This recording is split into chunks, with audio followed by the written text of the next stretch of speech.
참 예수님, 오늘은 11월 16일 연중 제33주간 화요일입니다.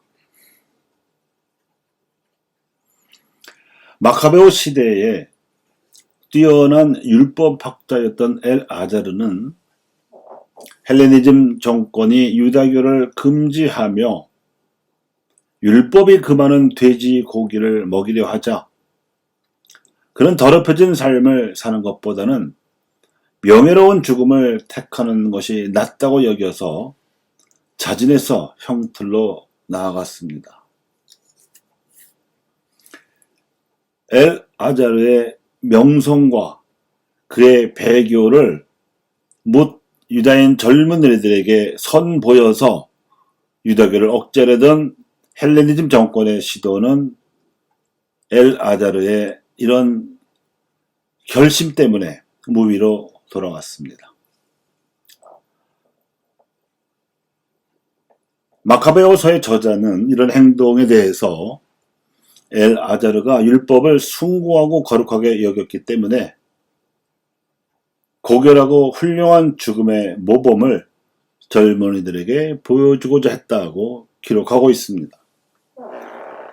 율법 종교인 유다교가 이 마카베오 시대에 율법을 금지시키는 박해를 받으면 죽음을 불사할 정도로 그 권위와 진정성에 살아 있었음을 알 수 있게 해주는 사건이자 기록입니다.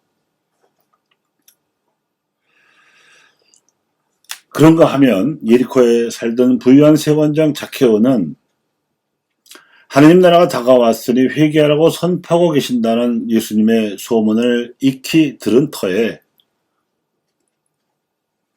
드디어 그분이 자기 마을에 오신다는 소식까지 듣고 만나 뵈오려고 애썼지만 키가 작아서 군중에 가려 볼 수가 없었습니다.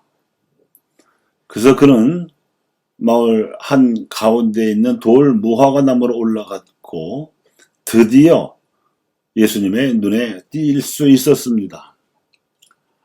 그러자 회개하고자 하는 그의 간절한 마음을 읽으신 예수님께서 주변 사람들이 투덜거리거나 말거나 아랑곳하지 않으시고 자키오를 부르시며 그의 집에서 하룻밤 묵어 가시겠다고 청하셨습니다.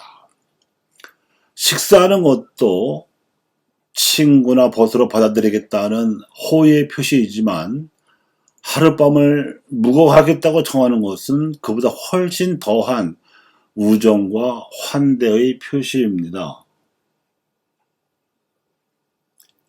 루카는 이 뜻밖의 호의에 감격한 자케오가 자진해서 재산을 그것도 파격적으로 가난아이들에게 나눠주겠다는 놀라운 회개를 했다고 기록하고 있습니다.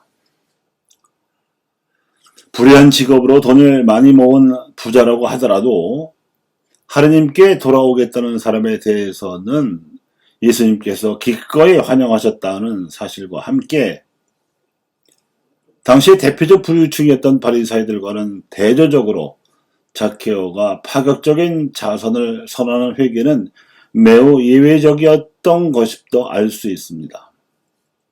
부자 청년의 이야기와 비교해 보시면 그 대조적인 정도와 예외적인 성격을 짐작하실 수 있죠.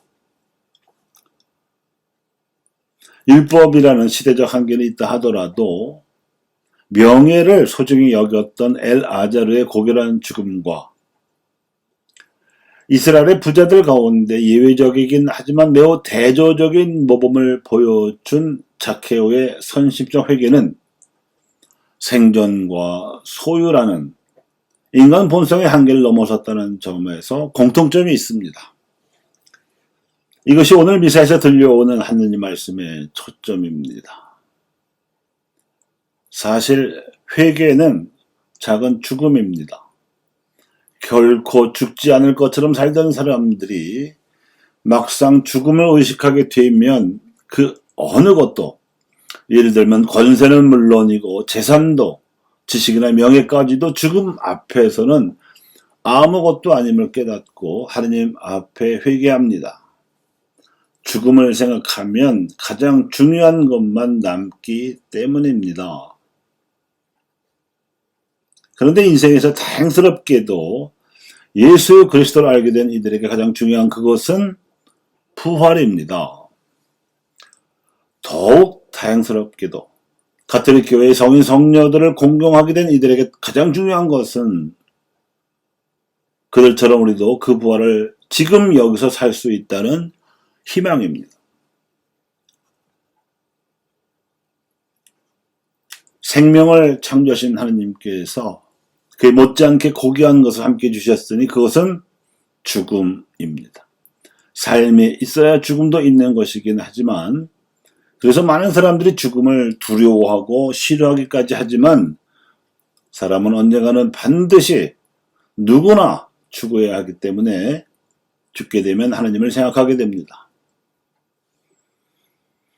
죽지 않을 것처럼 회개를 미루고 사는 사람들도 많지만 이와는 달리 이러한 깨달음에 접한 사람은 남은 생애 동안에 하느님을 닮고자 거룩하게 살아갈 수도 있습니다.